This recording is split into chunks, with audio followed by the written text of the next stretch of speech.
धन्यवाद सभापति महोदय।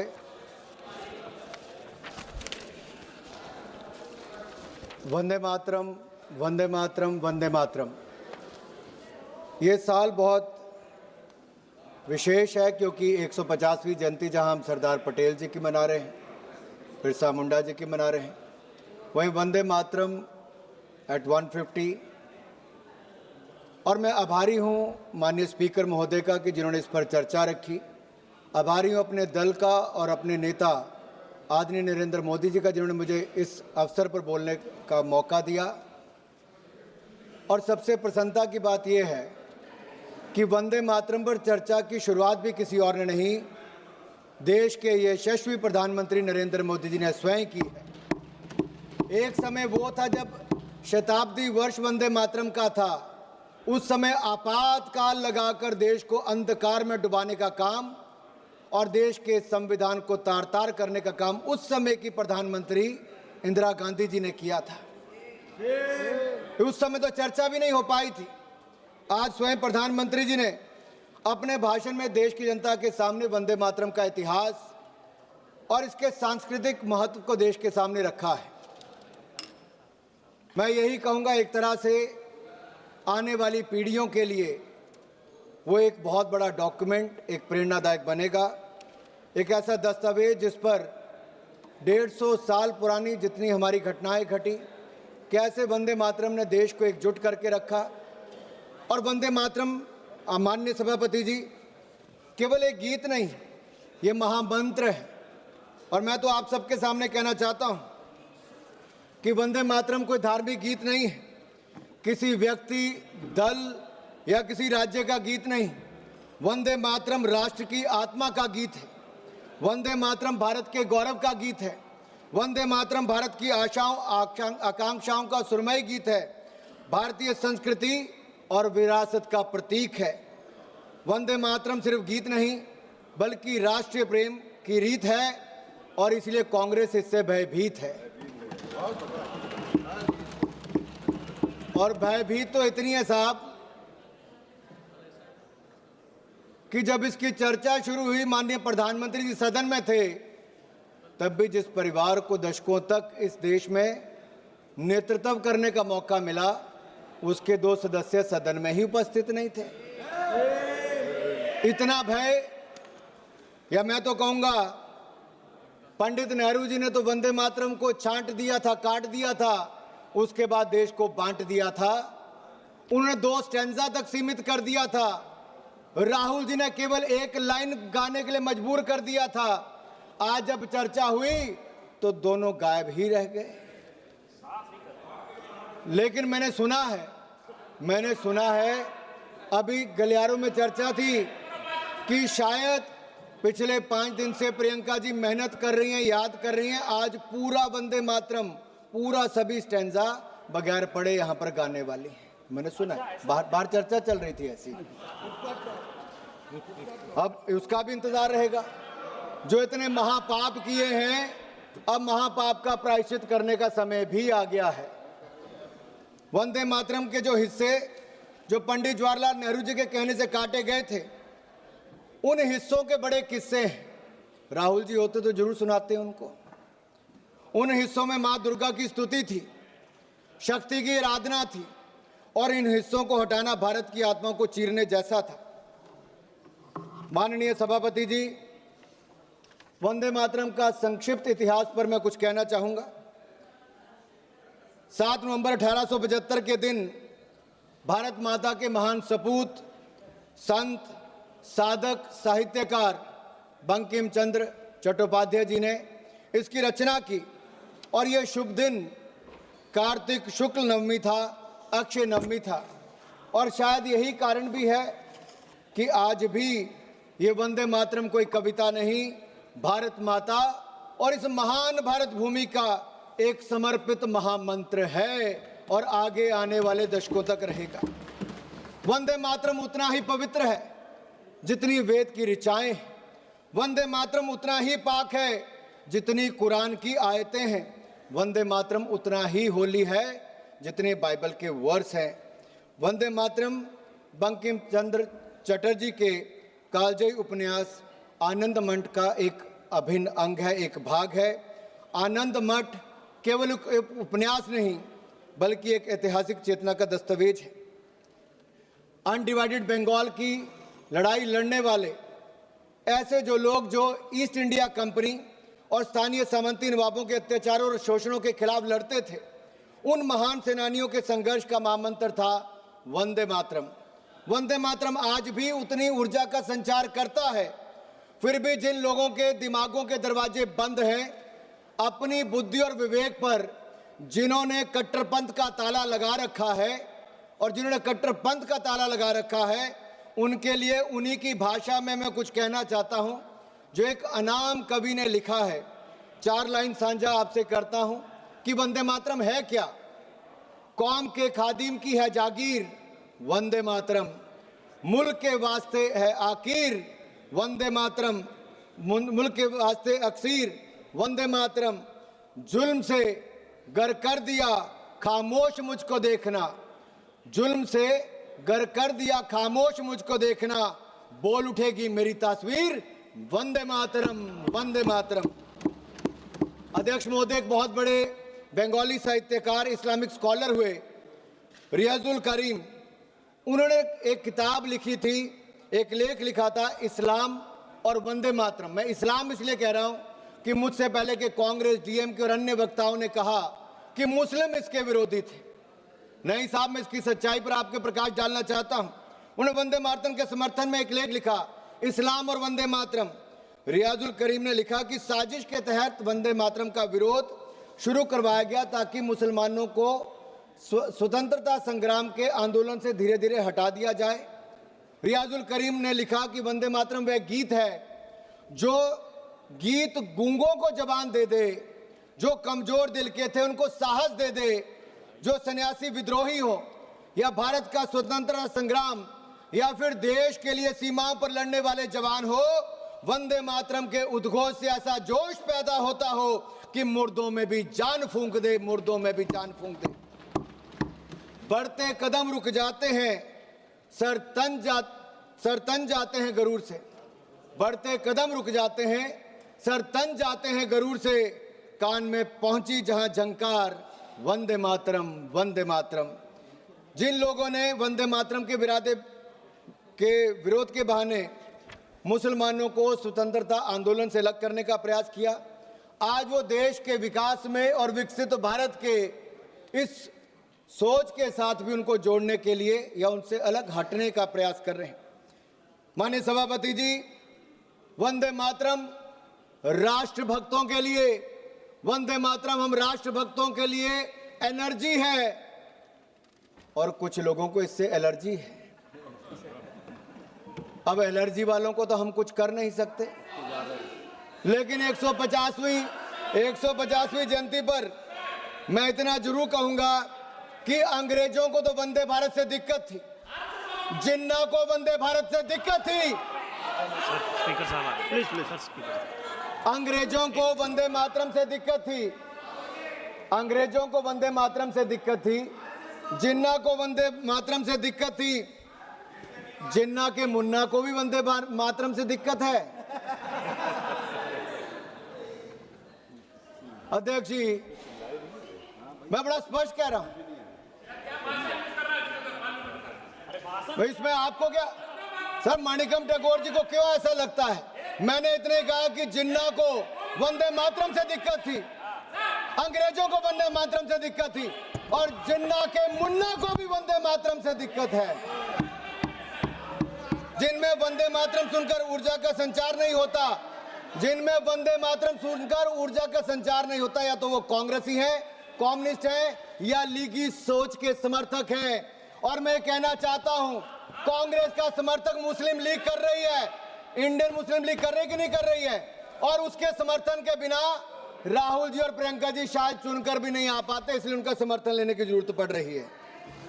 माननीय अध्यक्ष जी, जिनको वंदे मातरम से दिक्कत है, मैं उनका इतना ही कहूंगा कि Vande Mataram is the most sacred mantra of our freedom, it is the war cry of our independence that no force on earth can silence, it is the lifeblood of our national strength and spirit. Vande Mataram is uncompromising, unsilenced, and unshaken. These twin words, Vande Mataram, has no beginning, no end. They are eternal and immortal. अध्यक्ष महोदय, वंदे मातरम का जहां एक और हम आज 150वां साल मना रहे हैं, वहां कुछ लोगों के पास इस महापाप का प्रायश्चित करने का अवसर भी है, लेकिन रेडिकल कम्युनिज्म और लीगी मानसिकता के साथ जुड़े लोग शायद इस पर सुधार ना करें, क्योंकि वंदे मातरम को आधार बनाया था पॉलिटिक्स ऑफ अपीसमेंट का, तुष्टिकरण की राजनीति का। उस समय वोट बैंक की राजनीति उनको भविष्य में भी दिख रही थी और आज भी दिखती है। इसलिए बांटो और राज करो की नीति तो अंग्रेजों की थी, लेकिन इनकी नीति काटो, छांटो, विवाद खड़ा करो और फिर जड़ से ही खत्म कर दो। इन्होंने वंदे मातरम के साथ भी वैसा किया और देश के भी दो टुकड़े करने का काम नेहरू जी की सोच के कारण उस समय हुआ था। ये कहते हैं, सोनिया जी ने एक बार कहा कि नेहरू जी को बदनाम करने का काम करते हैं। मैं बड़ी गंभीरता से कहता हूं सर, हम लोग जवाहरलाल नेहरू जी को बदनाम नहीं कर रहे, मैं तो देश के सामने सच रख रहा हूं। हम तो देश के सामने सच रख रहे हैं सर, और सच्चाई यही है कि जब वंदे मातरम को काट छाट दिया गया, तब ओमकार ठाकुर जी हो, पुलस्कर जी हो, उन्होंने कहा कि हम कटा छटा वंदे मातरम नहीं गाएंगे, हम पूरा का पूरा गाएंगे, जिसको विरोध करना है करें। केवल 2 संजों तक इन्होंने सीमित कर दिया, टुकड़ों में देश को बांट दिया। उस समय जिन्ना को खुश करने का काम किया, आज जिन्ना के मुन्ना को खुश करने का काम कर रहे हैं। मैं माननीय सभापति जी, 27 जुलाई 2018 को कांग्रेस की एक बड़ी रैली बंतवाल में दक्षिण कन्नड़ में हो रही थी। राहुल जी ने मंच से कहा, सिंग ओनली वन लाइन, सिंग ओनली वन लाइन। अरे राहुल जी ने 2 स्टैंजे तक कर दिया, नेहरू जी ने 2 स्टैंजे तक कर दिया, राहुल जी 1 लाइन तक सीमित कर रहे हैं। और यही नहीं, मुझे नहीं पता सर कि आखिरकार ये इतना विरोध इसका क्यों करते हैं और इसका मूल कारण क्या है सर। ये लोग जब अपनी सत्ता में भी वंदे मातरम पर माननीय सभापति जी, माननीय अध्यक्ष जी, वंदे मातरम एक समय मैं सिर्फ सच्चाई मंच पे ला रहा हूं। यूपीए की सरकार 2006 में थी, उस समय कहा गया कि सभी शैक्षणिक संस्थानों में वंदे मातरम गाया जाएगा, लेकिन कहीं ना कहीं कट्टरवादियों ने, जिन्नावादी सोच वालों ने इतना दबाव बनाया कि उस समय की चेयरपर्सन, यूपीए चेयरपर्सन ने कहा कि नहीं, इसको आप अनिवार्य मत करिए, इसको स्वैच्छिक कर दीजिए। मेरा सवाल यह है, क्या वंदे मातरम अनिच्छा या इच्छा का विषय हो सकता है? वंदे मातरम गीत इच्छा या अनिच्छा का विषय नहीं हो सकता। वंदे मातरम तो हमें मातृभूमि के सामने सर झुकाने से, भारत माता को नमन करने से किसी की धार्मिक भावना को कोई आहत नहीं होती है सर। अध्यक्ष महोदय, जो लोग अमेरिकन डेमोक्रेसी की बात करते हैं और सेक्युलरिज्म की बात करते हैं, मैं इतना ही कह देना चाहता हूं, यूनाइटेड स्टेट्स में प्लेज ऑफ एलिजियंस में जिसका एक फ्रेज है, वन नेशन अंडर गॉड, ये अमेरिका के स्कूलों में बच्चों को रोज इस पाठ को पढ़ाते हैं, लेकिन हमारे यहाँ पर वंदे मातरम गाने पर विरोध करते हैं। मध्य प्रदेश में जब इनकी सरकार थी तो मध्य प्रदेश के सेक्रेटरीट में कहा गया, यहाँ से राहुल जी समय देखते, कहा गया कि मध्य प्रदेश के सेक्रेटरीट में वंदे मातरम धुन नहीं बजनी चाहिए। ये बार बार वंदे मातरम का विरोध क्यों होता है अध्यक्ष जी? और यही नहीं, क्या 2009 में वोट बैंक की राजनीति के लिए उस समय के होम मिनिस्टर पी चिदम्बरम जी देवबंद में जमाते उलमा हिंद के 30th जनरल सेशन में गए, और पी चिदम्बरम जी जिस सेशन में गए, वंदे मातरम के विरोध में रेजोल्यूशन वहां पर पास हुआ। कांग्रेस पार्टी को इसका जवाब देना चाहिए कि एक नहीं, एक के बाद दूसरा सबने किया। सर बड़े मियां तो बड़े मियां, छोटे मियां, सुभान अल्लाह। 2019 में भोपाल सेंट्रल से कांग्रेस के एमएलए हुआ करते थे आरिफ मसूद, एक सार्वजनिक कार्यक्रम में उन्होंने कहा कि शरिया कानून के अंतर्गत वंदे मातरम बोलने से मना कर दिया। सर मैं पूछना चाहता हूं, क्या वंदे मातरम के गान पर रोक लगाना चाहिए? और यही नहीं, समाजवादी पार्टी के सांसद शफीकुर रहमान बर्क, जिन्होंने वंदे मातरम को इस्लाम विरोधी कह दिया, महाराष्ट्र में समाजवादी पार्टी के विधायक अबू आजमी ने वंदे मातरम का विरोध किया। समाजवादी के एक विधायक रईस शेख भिवंडी से महाराष्ट्र में इसका विरोध करते हैं। समाजवादी पार्टी और कांग्रेस पार्टियों एक तरह से मिलकर वंदे मातरम का बार बार विरोध करते हैं। अखिलेश जी तो कह देते हैं बच्चों को अधिकार है कौन सा गाना सुनना है? सर ये फिल्मी गीत नहीं है, ये लोरी नहीं है, ये राष्ट्रगीत है, ये राष्ट्रगीत है। अखिलेश जी, आप आर्मी स्कूल में पढ़े होंगे, लेकिन आपको इतना पता नहीं कि वंदे मातरम और फिल्मी गीत में अंतर है भाई। माननीय अध्यक्ष महोदय, मैं खत्म कर रहा हूं, 3 मिनट में मेरा भाषण खत्म कर रहा हूं। आज भारत धूमिल पड़ चुके अपने स्वर्णिम अतीत को तलाश भी रहा है और अपने भविष्य को गढ़ भी रहा है। भारत के पूर्व प्रधानमंत्री आदरणीय अटल बिहारी वाजपेयी जी ने कहा था 19 मार्च 1973 को, सर मैं अटल जी को कोट कर रहा हूं और ध्यान से सुनिएगा। अटल जी ने कहा था, आई कोट, वंदे मातरम इस्लाम का विरोधी नहीं है।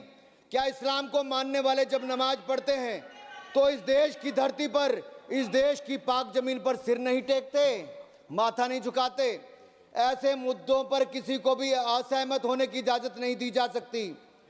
कल वो कहेंगे कि तिरंगा झंडा है, मगर हम तिरंगे के आगे झुकेंगे नहीं, क्योंकि हम अल्लाह के आगे झुकते हैं, तिरंगे के आगे झुकेंगे नहीं। हिंदुस्तान में रहने वालों को, हर आदमी को तिरंगे के सामने झुकना होगा, तिरंगे के सामने झुकना होगा। वंदे मातरम कहना होगा। वंदे मातरम भारत के राष्ट्रवाद का महामंत्र है। जब जब हम इस मंत्र को भूले हैं, हम कमजोर हुए। आजादी के अमृत महोत्सव में प्रधानमंत्री मोदी जी ने केवल एक परिवार नहीं, जितने लोग आजादी के साथ जुड़े थे, स्वतंत्रता संग्राम के साथ जुड़े थे, प्रधानमंत्री नरेंद्र मोदी जी ने उनके बारे में गांव-गांव में बताया। यही नहीं सर, ये लोग कहां से याद करेंगे वंदे मातरम को? इनकी सरकारों के समय तो यासीन मलिक को बिरयानी परोसी जाती थी प्रधानमंत्री के घर पे, उसी यासीन मलिक को पाकिस्तान भेजा जाता था। अरे बाटला हाउस कांड के आतंकवादियों के घर जाकर सोनिया गांधी जी रोती थी। मैं यही नहीं, अध्यक्ष जी, मेरा एक आखिरी बात करके मैं अपनी बात को समाप्त कर रहा हूं, क्योंकि ये जरूरी इसलिए भी है सर, अगर नहीं पूछूंगा तो अधूरा रह जाएगा। मैं बस 1 मिनट में सर खत्म कर रहा हूं, बस सर 1 मिनट में।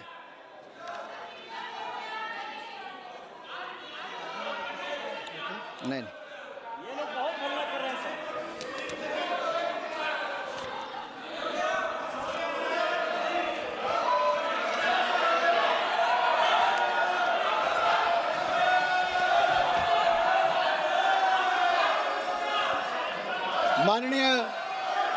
माननीय अध्यक्ष जी, अगर 1896 में अगर 12वें कलकत्ता में कांग्रेस के 12वें अधिवेशन में रविंद्रनाथ टैगोर जी ने गाया था और उसमें एक मुस्लिम रहमतुल्लाह एम सयानी ने उसकी अध्यक्षता की थी, क्या तब ये मुस्लिम विरोधी नहीं था? 1905 में बंगाल के बारिसाल में चित्तरंजन गुहा जी ने वंदे मातरम के लिए अपना खून बहाया। 1907 में वंदे मातरम गाते गाते सुशील चंद्र सेन ने कोड़े की सजा झेली। 1908 में खुदीराम बोस ने वंदे मातरम गाते फांसी चढ़ ली। 1909 में मदनलाल ढींगरा ने वंदे मातरम बोल लंदन में फांसी से जूझ गए। 1927 में राम प्रसाद मिस्मिल ने वंदे मातरम बोलकर फांसी चढ़ गए। 1971 में कलकत्ता में जब दिनेश चंद्र गुप्त वंदे मातरम का उद्घोष किया तो पूरी जेल में सलाखे हिलाते हुए सर जब फांसी की सजा हुई सबने वंदे मातरम कहा। देश को आजादी भी दिलाई, जितनी लाठियां चली उससे ज्यादा दुगनी आवाज वंदे मातरम के जय घोष से हुई। आज 150वीं जयंती पर इस सदन से भी वो आवाज गूंजनी चाहिए। मैं कहता हूं वंदे मातरम, वंदे वंदे वंदे वंदे वंदे।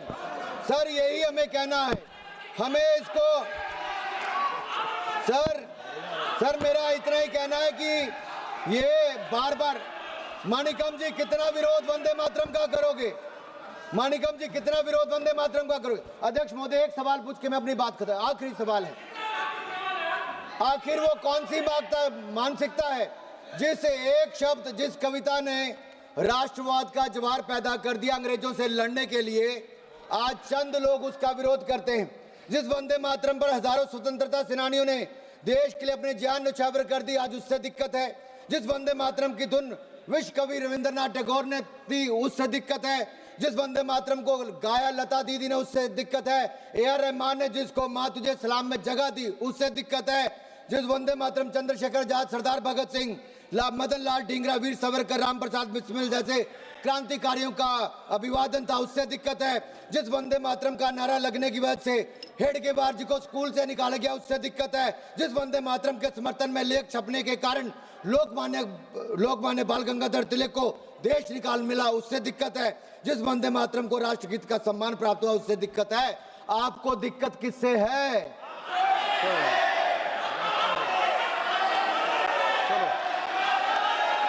श्री राजेश अध्यक्ष जी, मुझे मेरा जवाब मिल गया है, मुझे मेरा जवाब मिल गया। इन्होंने कहा कि इनको दिक्कत हमसे है और मैंने पहले कहा था हमें वंदे मातरम से एनर्जी मिलती है, कुछ को वंदे मातरम से एलर्जी होती है राजेश और ये एलर्जी दिखती है। मैं एक बार फिर वंदे मातरम 150 पर आपने सदन में चर्चा करवाई, देश के सामने इतिहास और सच को लाने का अवसर दिया। माननीय प्रधानमंत्री जी ने देश के सामने के इतिहास को और वास्तविकता को रखा। कैसे वंदे मातरम गीत आज एक महामंत्र के रूप में 150 देशवासियों को इकट्ठा करता रहा। मैं माननीय प्रधानमंत्री जी को इसकी शुरुआत करने के लिए जहां एक और धन्यवाद देता हूं, साधुवाद देता हूं, वहीं आपका धन्यवाद करते हुए अपना स्थान लेता हूं। वंदे मातरम।